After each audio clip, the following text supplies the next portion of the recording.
Hello everyone, this is Crota giving you a shoutcast between Tarson and Ranged. I believe it's NRS Ranged? NRS Ranged here on Testbug. Ranged spawning as the purple or violet Protoss player here at what I'll call the 7 o'clock position. Meanwhile, we have Tarson spawning as the yellow Terran. So this is going to be Terran versus Protoss here on Testbug. Thank God you are not Goody. Alright, so apparently Tarson doesn't want to play against Goody. So yeah, Tarson versus Ranged here on Testbug should be an interesting matchup, as I always say. Now, for those of you guys who say that it's very difficult to keep track of my videos, if you have not already done so, I highly suggest you subscribe to my channel. If you really like StarCraft 2, I will be posting daily videos. Come visit my channel.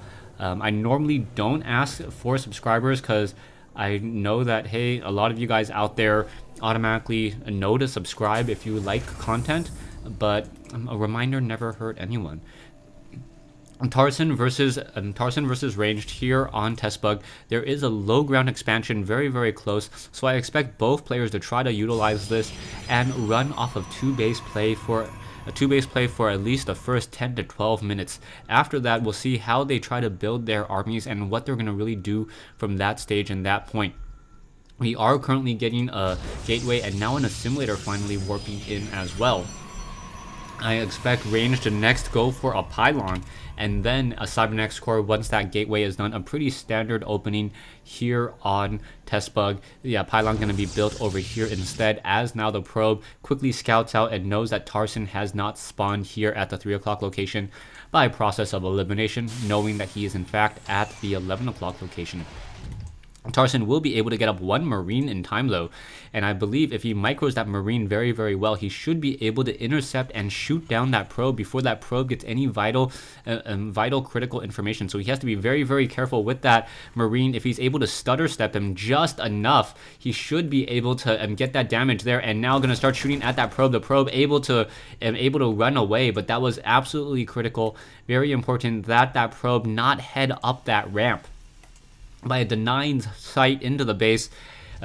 Range doesn't know what his opponent is in fact going for. We do see that it is going to be a supply depot into a factory, so another standard build there, as now Marines are making their way out. And oh, very nice move by Tarson, being very careful to not attack move into that probe. He moved his Marines closer to that probe, and then once they were almost within melee range, then engaged and started attacking, as that he never got an indication that his probe was under attack. And then when that probe tried to run away, he was still within combat range and then just fell apart. Back over here, we still see the SCV wandering around nicely inside the base here, as we are now going into a sentry and getting that cybernetics core. I expect to see a robotics facility coming in shortly, or a nexus. He doesn't have his second Vespene geyser, and I'm sure Tarson is keeping track of this.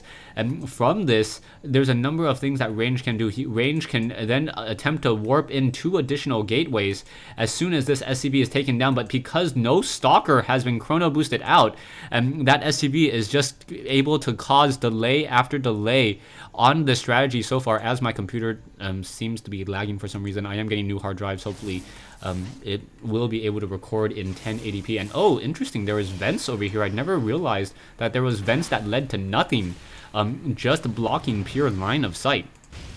Hellion now engaging against a probe, able to take that down, as we are now going into, is this going to be Banshee play? It looks like it is going to be Banshee play, or perhaps early Raven.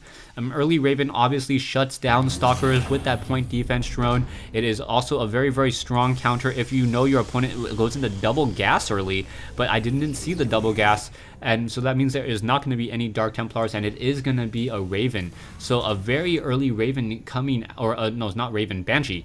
Range now finally transferring some probes over. He needs to get a robotics facility or a forge down, otherwise he's going to lose the cloaked Banshees. And this is all because Tarson was able to keep that one SCV inside that base for so long. The Hellion now looking to get some damage, and oh, the probes coming over. 2 probes already getting killed. That Hellion should be microed, but not being microed, as we have a battle over here. SCVs and Marines are battling it out against those Stalkers, and it looks like, oh, that one Stalker will be able to escape there. The Marines need to be very careful, sit up on that high ramp there, as that Banshee is now being added to that force. 1 Banshee in the air, no bunker on that front door, a 2nd Banshee now being trained, and at some point I would like to see Cloak being researched, but it doesn't look like Cloak is going to be coming in anytime soon.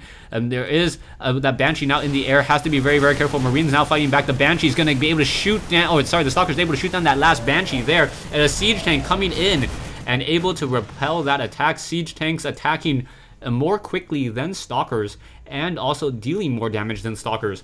So that was important for that Siege Tank to pop out just right then and there. Banshee still being trained. I do not see any signs of Cloak yet to be started.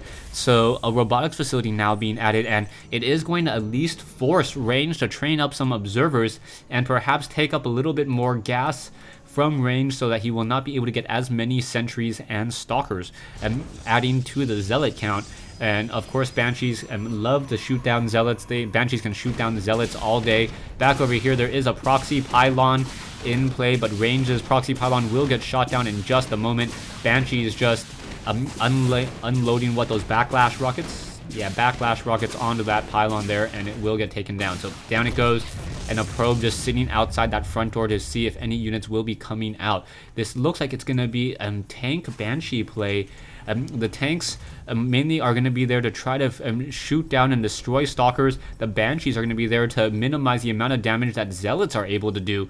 And then upgrading the siege range just in case there are photon cannons here. So this should be a very effective strategy if those Banshees are able to at least minimize or deal some damage to the mineral line here. Range looks like he has a strong economic lead, yes, 38 to 28, and Tarson has a very small window of opportunity to attack.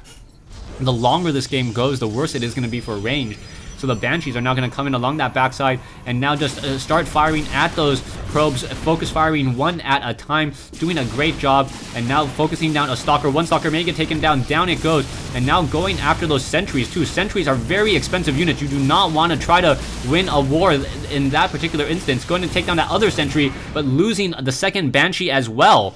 So 2 Banshees now taken down there, Stalkers with an Immortal on the move, and now in comes this main army of Marines and tanks. Will it be effective enough? There is 1 Immortal in that group. There is no stim pack on those units, no upgrades at all, and oh, Siege Tanks sieging up at perhaps the right or wrong time. How's this battle going to go? The Stalkers now making their way over, the Immortals trying to focus down the rest of those units, Zealots now coming in, and I believe if the Banshees were able to stick around in that engagement, it would have gone a completely different battle. A desperate move by Tarson. Those SCVs should have been brought over earlier. He knew that his opponent had that expansion, or as soon as his Banshees were over there, and he knew that this was going to be a very much all-in effort. SCVs now trying to repair that one Banshee, getting as much distance as possible. The SCVs are also high on that threat list, as the 1 Siege Tank and 1 Banshee trying to hold off the rest of that attack there, and the Marines are now continuing to fire back. It looks like the SCVs continuing to just repair as much as they possibly can, and it looks like the Stalkers are going to be able to finish off that last Banshee there.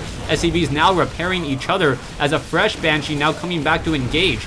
There is still 1 Siege Tank and 1 Banshee, and in terms of unit effectiveness, I believe Tarson would definitely win an award for what he's been able to do with what he has. Down goes that last Stalker there, but 4 more show up just in time to finish that army. And taking a look at the losses, 4525 versus 4500. The losses are even, but the spending is completely different. You can see the economy and how much more of an economy Range has at this stage. Range can sit back, relax, enjoy his game right now, and know that even if he expands at this stage, he will have a significant lead in terms of thus the overall economy. 48 harvesters compared to 28, as Tarson did bring over a lot of SCVs in order to fend off what would have been a very, very devastating attack. Observer now in position here. Marines just sitting by. It looks like the Observer is just going to sit in this position here. The Banshee doesn't have Cloak, and now going to try to see where exactly they can go. A Zelnaga Watchtower going to be revealed in just a second, and then the Zealots will be able to take control of this. As soon as that happens, all of these units are going to have a very difficult time. The siege tanks should have perhaps tried to take down these destructible rocks, taking control of the Xel'Naga Watchtower, and then knowing that they would have a very, very decent sight. Observer quickly destroyed by those Marines, but things are just not looking good at all.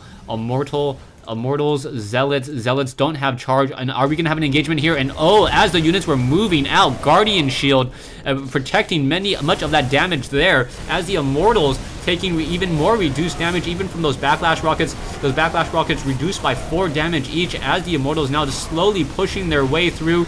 Immortals now Immortals destroying those siege tanks. Stalkers now trying to finish off the rest of this fight here, and there's the GG.